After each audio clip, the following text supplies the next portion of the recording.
Dans ce nouveau paragraphe, nous allons donc nous intéresser à quelques situations particulières. Les hypothèses générales du chapitre sont vérifiées, c'est-à-dire que nous avons un milieu homogène, donc soit totalement liquide, soit éventuellement totalement en phase gazeuse.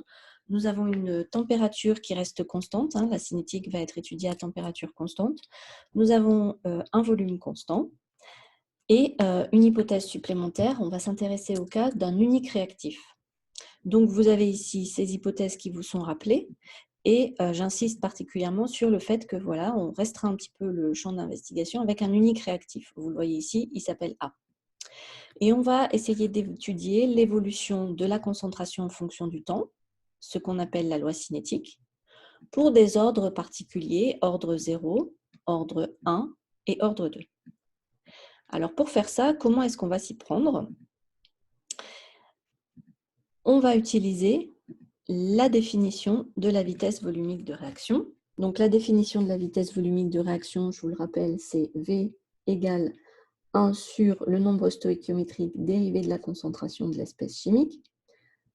Ici, notre espèce chimique, c'est le réactif. Je choisis de travailler par rapport au réactif, puisque je cherche l'évolution de sa concentration au cours du temps. Et son nombre stoïchiométrique, c'est petit a. N'oublions pas que comme il s'agit d'un réactif, je dois algébriser ce nombre stoïchiométrique. Donc ici, j'écris moins a. D'accord? Donc ça, c'est la définition de la vitesse de réaction. Ce que je sais aussi, c'est que la réaction admet un ordre, et par définition de l'ordre de la réaction, V va donc s'écrire K constante de vitesse, multiplié par la concentration de l'espèce A puissance P. Donc ça, c'est la définition de l'ordre. On admet que la réaction admet un ordre. Il y a un seul réactif, d'accord, et je note de façon globale l'ordre P.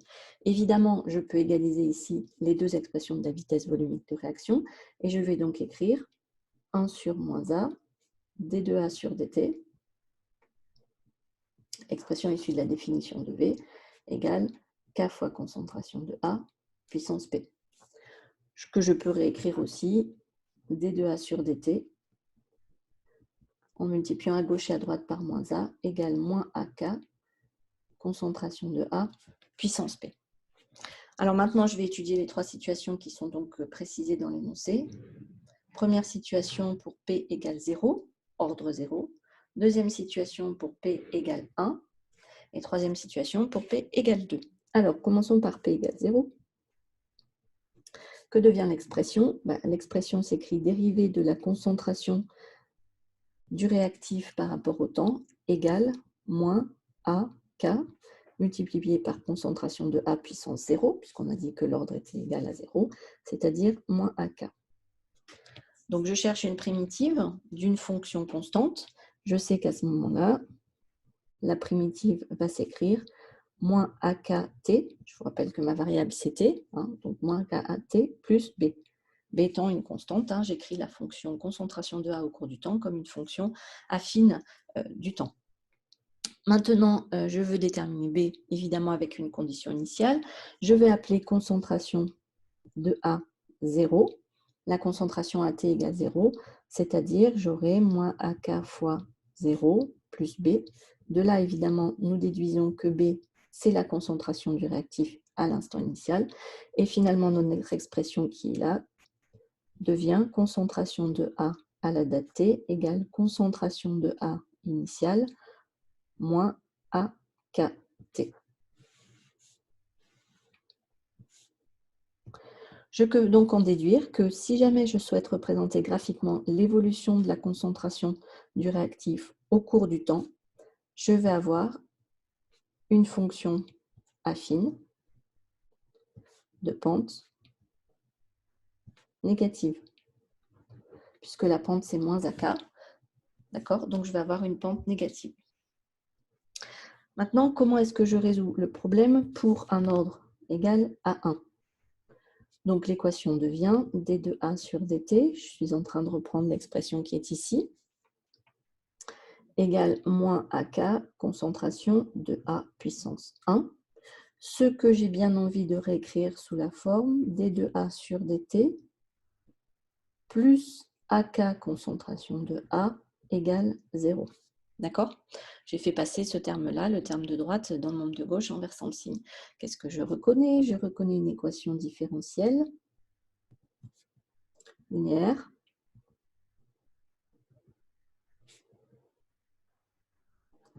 du premier ordre à coefficient constant. Est-ce que je suis bien certaine que les coefficients sont constants? Ici, c'est 1, donc ça va, c'est constant. A, c'est le nombre stéréométrique à la constante de vitesse. On a déjà dit dans le cas de l'ordre 0 que ces deux termes-là étaient constants. Je connais les solutions de cette équation. Je sais que les solutions sont de la forme concentration de A égale concentration de A à l'instant initial exponentielle moins AKT. Si vous n'êtes pas sûr de la valeur que j'ai choisie ici, que j'ai déterminée en fait grâce aux conditions initiales, vous annulez le temps dans cette expression. L'exponentielle donc de 0, ça fait bien 1, et je retrouve bien que la concentration à l'instant initial, je l'ai notée, concentration de A, 0. D'accord? Donc, je ne vais pas encadrer cette expression-là parce qu'en fait, ce n'est pas comme ça qu'on l'utilise.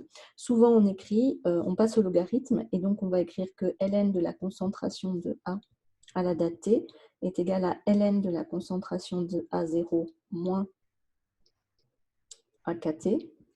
Ou alors, on écrit aussi ln de concentration de A à un instant t sur la concentration initiale égale moins AKT.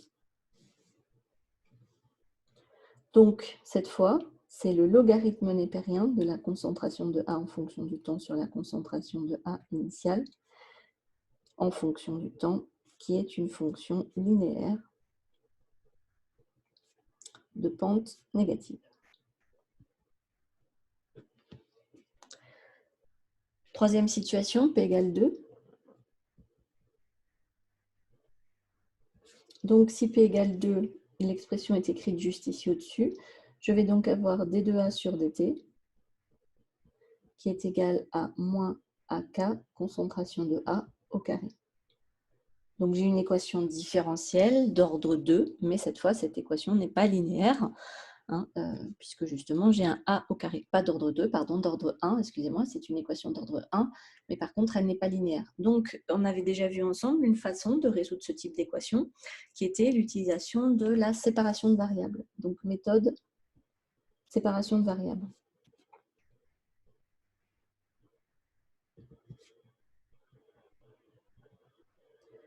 Donc, je vais considérer que j'ai deux variables, cette fois. Au lieu d'avoir une fonction comme ici et une variable, je vais considérer que j'ai deux variables, la concentration de A et le temps. Donc, à gauche, je vais mettre tout ce qui est en variable concentration, donc D de A sur A carré. Et à droite, je vais mettre tout ce qui est variable temporelle ou moins AK, qui est une constante, peu importe. Maintenant, je vais intégrer à gauche et à droite. Je vais intégrer entre une concentration, toujours la même initiale, et la concentration à la date t. J'intègre quoi? J'intègre la fonction A. Tiens, je vais mettre un moins ici, et donc j'inverse le signe, hein, d'accord? J'ai fait moins plus ici, de façon à donc avoir la fonction moins 1 sur concentration de A carré, d de A, est égal à intégrale. Donc la concentration de A, je l'associe à l'instant t égale 0, et la concentration de A à la date t, ben, comme je viens de le dire, à la date t, de AK dt. Et comme je sais que A et K sont des constantes, je peux les sortir de l'intégrale, et je vais donc intégrer uniquement 1 fois dt. Donc ici, vous allez obtenir moins 1 sur concentration de A à la date t au carré, pardon, n'importe quoi, plus 1, et il n'y a pas du tout de carré ici. Je vais l'enlever soigneusement pour éviter toute erreur. Voilà, j'ai pris la primitive, hein, donc la primitive de moins 1 sur A au carré, c'est 1 sur A, moins la même chose à l'instant t égale 0, c'est-à-dire pour une concentration A indice 0, égale AK, et ici je vais avoir T moins 0, donc AKT, que l'on peut réécrire sous la forme 1 sur concentration de A à la date T, égale 1 sur concentration de A0 plus T. On a encore cette fois ici une équation de droite, mais cette fois c'est 1 sur concentration de A en fonction du temps, qui est une fonction affine de pente positive. Donc dans le poly, vous avez exactement ça. Ce sont exactement les résultats qui sont dans votre poly de cours. D'accord? Ici. Donc, concentration de A égale concentration de A0 moins AKT pour l'ordre 0. Ln de concentration de A sur concentration de A0 égale moins AKT pour l'ordre 1. Et 1 sur concentration de A de T égale 1 sur concentration de A0 plus AKT pour l'ordre 2. Donc, il faut les connaître, mais il est aussi indispensable de savoir les démontrer. Ensuite, on va s'intéresser au temps de demi-réaction. Alors, le temps de demi-réaction, c'est une notion que vous avez déjà vue dans le secondaire. Donc, le temps de demi-réaction, il est rappelé ici. Sa définition est rappelée là.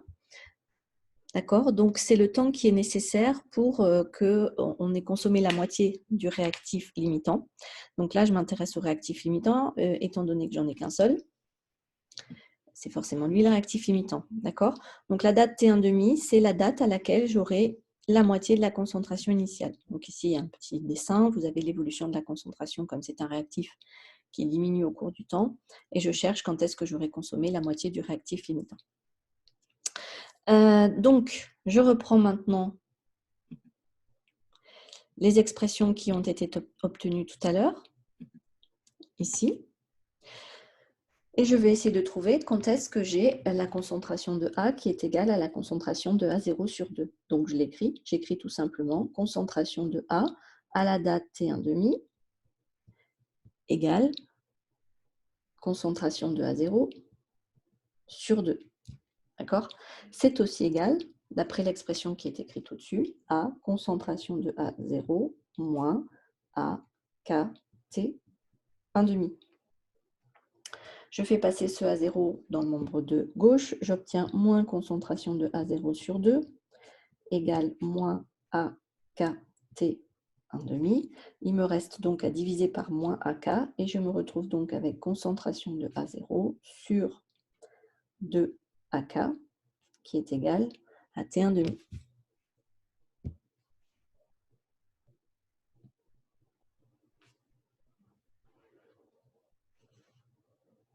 Et on remarque quoi? On remarque que T1,5 est proportionnel à la concentration initiale. Donc, si je multiplie par 2 la concentration initiale, eh ben, je vais multiplier par 2 le temps de demi-réaction. Que se passe-t-il dans le cas de l'ordre 1? Alors, si on est dans le cas de l'ordre 1, même chose, j'aurais écrit concentration de A à la date T1,5 va être égale à la concentration de A0 sur 2. Ça, c'est d'après la définition du temps de demi-réaction. Donc, je vais avoir Ln2, concentration de A0 sur 2, concentration de A0. Ce A0-là, c'est celui-ci. Et celui-ci, c'est lui. A0 sur 2. Donc, évidemment, les concentrations de A0 vont se simplifier. Et donc, c'est égal à moins AKT 1,5. Ln de 1,5, c'est moins Ln de 2. Donc ici, on va avoir moins Ln de 2 égale moins AKT 1,5. Ce qui va donc nous donner Ln de 2 sur AK égale T1,5. Donc ici, on voit que T1,5 est indépendant de la concentration initiale. Quelle que soit la concentration initiale du réactif, le temps qu'il faudra pour consommer la moitié de ce réactif sera toujours le même. Enfin, dernière partie, je vais faire toujours la même chose, c'est-à-dire écrire que la concentration en A à la date T1,5 est égale à la concentration de A initiale sur 2. Je vais donc ici avoir 2 sur concentration de A initiale en remplaçant 1 sur A, T1,5, égale 1 sur concentration de A0. Donc là, je recopie tout simplement, plus A, K, T1,5. Ce qui va me donner 2 moins 1 sur concentration de A0 égale AKT 1,5. Et donc T1,5 égale 1 sur AK, concentration de A0. Et donc cette fois, vous avez T1,5 qui est inversement proportionnel à la concentration initiale. Ce qui est écrit donc dans votre cours. Bon, vous remarquez que K est toujours au dénominateur. Ça, c'est logique. Plus la constante de vitesse est grande, plus le temps de demi-réaction est petit. Constante de vitesse grande, ça veut dire réaction rapide dans le langage courant. Réaction rapide, donc le temps pour consommer la moitié du réactif est évidemment plus petit. D'accord? Quel que soit l'ordre de la réaction, là, on retrouve bien le même résultat. Je mets une jolie petite séparation peut-être ici, voilà, pour qu'on ait là l'expression générale en haut et puis l'expression cas par cas en dessous. Autre chose, je reviens sur ça, hein, la cinétique d'ordre 1, c'est ce qu'on avait déjà vu, donc ça s'appelle cinétique d'ordre 1. C'est ce qu'on avait déjà vu pour la charge d'un condensateur, hein, T1,5 égale ln de 2 sur AK, parce qu'en fait, c'est égal à taux ln de 2. D'accord? Je vous rappelle que taux, c'est la constante de temps, c'est 1 sur AK, hein, c'est ce qu'on trouve ici. Donc, je vais peut-être l'écrire. La constante de temps, on en avait déjà parlé pour le condensateur.